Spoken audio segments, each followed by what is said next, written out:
ने हाल ही में एक बयान भी दिया है अतीक अहमद प्रकरण पर कि कहीं ना कहीं मुस्लिमों को टारगेट किया जा रहा है। क्या आपको ऐसा लगा? कहीं कोई इनकाउंटर पुलिस करती है, पुलिस के साथ कोई मुठभेड़ होती है किसी सिस्टर के साथ, तो स्वाभाविक हो सकती है। लेकिन अब जिसके साथ मुठभेड़ हो रही हो उसको टोपी पहना दी जाए। अगर कोई किसी को मार रहा और पुलिस की कस्टडी के अंदर कोई मार रहा और उसको मारने वाले बाद में जय श्री राम के नारे लगाने लगे, तो वो हिस्ट्री शीटर से हटके उसको पब्लिक के दिमाग में ये समझाने की, दिखाने की कोशिश की जाती है कि मर्डर जो है, जो बदमाश था या जो जिससे मुठभेड़ हुई वो मुसलमान है, तो वो हत्या बजाय इसके किसी हिस्ट्री शीटर की हो रही है, उसे मुसलमान की हत्या दिखाने का प्रयास होता है। और अजीब बात यह है कि अगर उत्तर प्रदेश की सरकार को या भारत की सरकार को या प्रदेश की सरकारों को न्याय पर यकीन नहीं रहा, न्यायालयों पर यकीन नहीं रहा, और वो ये समझते हैं कि न्यायालय जो हैं वो सही तरीके से न्याय नहीं कर सकते या जल्द न्याय नहीं कर सकते, तो सोचने वाली बात है। आप अतीक अहमद को कैसे देखते हैं? आप उसको एक मुस्लिम मानते हैं, आप उसको एक अपराधी मानते हैं, आप क्या मानते हैं? पुलिस उसको क्या मानती है? सर, पुलिस तो उसको अपराधी मानती है, लेकिन जिस तरह आप पक्ष कर रहे हैं, आपने कहा कि उसको मुस्लिमों को टारगेट किया जा रहा है, लेकिन इस्लाम में तो कहीं ना कहीं लोग उसके ऊपर आरोप भी लगा रहे हैं। कई मुस्लिम्स कह रहे हैं कि सही क्या, कि इस्लाम में दहशतगर्दों को कोई ज़रूरत नहीं है। सही क्या मतलब है? कानून को नाम की कोई चीज़ भारत में है कि नहीं है? वो पुलिस की कस्टडी में था। सुप्रीम कोर्ट से जो है, सुप्रीम कोर्ट को भी कहा गया, सुप्रीम कोर्ट ने भी ये बात कही थी कि आप प्रदेश सरकार की कस्टडी में हैं, आपकी जिम्मेदारी प्रदेश सरकार की है। कोई कितना भी बड़ा अपराधी हो, हिंदुस्तान के अंदर गांधी जी की हत्या हुई सबसे पहले, गोडसे को सज़ा अदालत ने दी। उसके बाद इंदिरा गांधी जी की हत्या हुई, जो उनके हत्यारे थे उनको सज़ा अदालत ने दी। उसके बाद राजीव गांधी की हत्या हुई, उनको सज़ा अदालत ने दी। ये काम अदालतों का है। अगर अदालत से लेके या हम ये मान लेंगे या हमारी सरकारें ये मान लेंगी या हमारे कानून नाफिज करने वाले इदारे पुलिस ये मान लेगी कि नहीं, अदालतें काम अच्छा नहीं कर सकती है, अदालतें काम जल्दी नहीं निपटा सकती, तब अपने हाथ में ये काम लेंगी।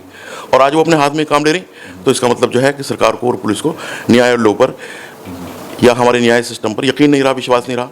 इसलिए ये सब बातें की जा रही। मरने वाला मुस्लिम है या हिंदू है, अगर कोई भी क्रिमिनल है वो हिंदू है, मुस्लिम है, उसकी जाति को तो पुलिस पहचान करा रही। इनकाउंटर करने के बाद जो है आप उसे टोपी उड़वा दोगे। आपका अगर कोई आदमी किसी को मार रहा होगा, वो बाद में जय श्री राम के नारे लगाओगे, तो मुसलमान तो सरकार ने और मीडिया के माध्यम से लोगों को बताया कि मुसलमान है मरने वाला, रमज़ान के अंदर जो मरा है मुसलमान है। आप नहीं बता रहे कि पूर्व सांसद है, आप नहीं बता रहे कि ये हिस्ट्री शीटर था, आप नहीं बता रहे कि अतीक अहमद है। आपने मारने के बाद जय श्री राम के नारे दिखवा के ये बता दिया एक मुसलमान को एक हिंदू ने मार दिया। यानी कहीं ना कहीं इसके ऊपर राजनीति दिख रही है आपको। आपके पास विकास का मुद्दा है ही नहीं। कानून में आपको 1947 से लेकर आज तक विश्वास रहा ही नहीं। कानून को सामने रख के चलना आपका ढकोसला है। प्रदेश सरकार या भारतीय जनता पार्टी के लोग न्यायालय के अंदर विश्वास नहीं रखते। विगत ये दोनों घटनाएं इस चीज़ को बता रही। आप ये बताओ कि इतनी सारी पुलिस के बीच में मीडिया का आदमी बन के आके आदमी मार के चला जाएगा, आप रिमांड पे लेके आ रहे हैं अदालत से, आप सुप्रीम कोर्ट आप पे विश्वास दिखा रही। सुप्रीम कोर्ट करेगी नहीं, अतीक अहमद को करेगी नहीं, आप जो है प्रदेश सरकार की तहवील में, आप टेंशन न लें। और प्रदेश सरकार की ये तहवील है, तो इसका मतलब प्रदेश सरकार को, पुलिस को, कानून नाफिज करने वाले इदारों को हमारे न्यायालयों पे विश्वास नहीं रहा। और ये चिंता का विषय है कि अगर हमारी सरकारों को न्यायालय पर विश्वास नहीं है तो फिर जनता के अंदर क्या त्राहिमाम होगा। विषय यह है कि आपको न्यायालय पे विश्वास है नहीं है। सर, प्रदेश में भारतीय जनता पार्टी की सरकार है, ये कहा जा रहा है कि गुंडे माफिया जो हैं, अब माफियागिरी बंद हो गई है, गुंडे प्रदेश से खत्म हो गए। आप कैसे देखते हैं? ये अभी जो हुआ इलाहाबाद के अंदर, जो अतीक का शूट आउट हुआ, ये किसने किया? अगर गुंडे माफिया खत्म हो गए तो क्या पुलिस ने किया? ये सरकार के लोगों ने किया। वो गुंडे नहीं थे, चरम सीमा पे है ये तो गुंडागर्दी। चाहे गुंडे को ही गुंडा मार रहा हो, वो थे तो गुंडे। प्रदेश सरकार कहे में कह रही है इस बात की गुंडागर्दी खत्म हो गई। अगर गुंडागर्दी खत्म हो गई, इतनी भारी फोर्स के बीच में आके दो गुंडे दूसरों को मार के चले गए, तो गुंडागर्दी खत्म कहाँ हो गई भाई? यानी कहीं ना कहीं आप उनको गुंडा मानते हैं, लेकिन प्रदेश सरकार के ऊपर एक सवाल उठाते हैं कि आखिर जो सुरक्षा व्यवस्था थी वो कहीं ना कहीं फेलियर था। प्राइवेट गुंडागर्दी खत्म हो के अब प्रो सरकारी गुंडागर्दी हो गई। समझ में बात ये आई हमारे कि अब सरकार गुंडागर्दी करा रही, प्राइवेट जो गुंडे थे वो खत्म करने का प्रयास किया गया और सरकार ने इस काम को अपने हाथ में ले लिया। पुलिस प्रशासन ने इस काम को अपने हाथ में ले लिया कि गुंडों से अब वो काम कराएंगे। ये वाली गुंडागर्दी अब नहीं सामने आई। चलिए सर, आखिरी सवाल आपसे पूछते हैं। 2017 में आपने एक बयान दिया था कि आप पहले मुसलमान हैं, भारतीय बाद में। आखिर अब 2022 में कि 2030 में कैसे देखना है? कोई भी धार्मिक व्यक्ति हो, आप हिंदू हैं, मैं मुस्लिम हूँ, कोई ईसाई हो, कोई क्रिश्चियन हो, संविधान का प्रेमल हमें अधिकार देता है कि आप जिस भी धर्म के मानने वाले हैं, जिस भी रीजन के मानने वाले हैं, वो आपका पहले है, उसकी शपथ कराई जाती है। आपके लिए हिंदू होना पहले है। आप चाइना में रहोगे तो चाइनीज हिंदू कहलाओगे, हिंदुस्तान में रहोगे तो हिंदुस्तानी हिंदू कहलाओगे। ऐसे ही मेरे लिए है, मैं इंडिया में हूँ तो इंडियन मुस्लिम हूँ, इंडोनेशिया में रहूँगा तो इंडोनेशियन मुस्लिम हूँ। इंडियन मुस्लिम है, मुस्लिम इंडियन नहीं है। अरे हिंदू भी इंडियन हिंदू है, पहले धर्म है ना।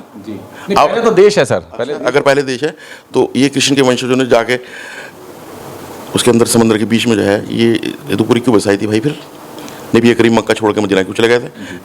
जिस भी ईस्ट को, जिस भी धर्म को आदमी मानता है, चाहे वो हिंदू हो चाहे मुसलमान हो, हर एक व्यक्तित्व के लिए, इसीलिए हमें जब शपथ कराई जाती है तो ये कहलाती है कि मैं ईश्वर की शपथ लेता हूँ, मैं संविधान की रक्षा करूंगा।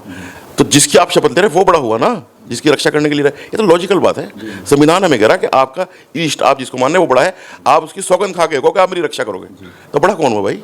बड़ा तो, लेकिन सर आपने कहा मजहब सबसे बड़ी बात है, लेकिन दूसरी बात है जिस देश में हम रह रहे हैं उसको तो सबसे बड़ा मानेंगे ना। हर धार्मिक व्यक्ति के लिए, चाहे वो हिंदू हो चाहे मुसलमान हो, हमारा संविधान ये कहता है कि उसका धर्म उसके लिए सर्वप्रिय है, चाहे वो हिंदू हो चाहे मुसलमान हो।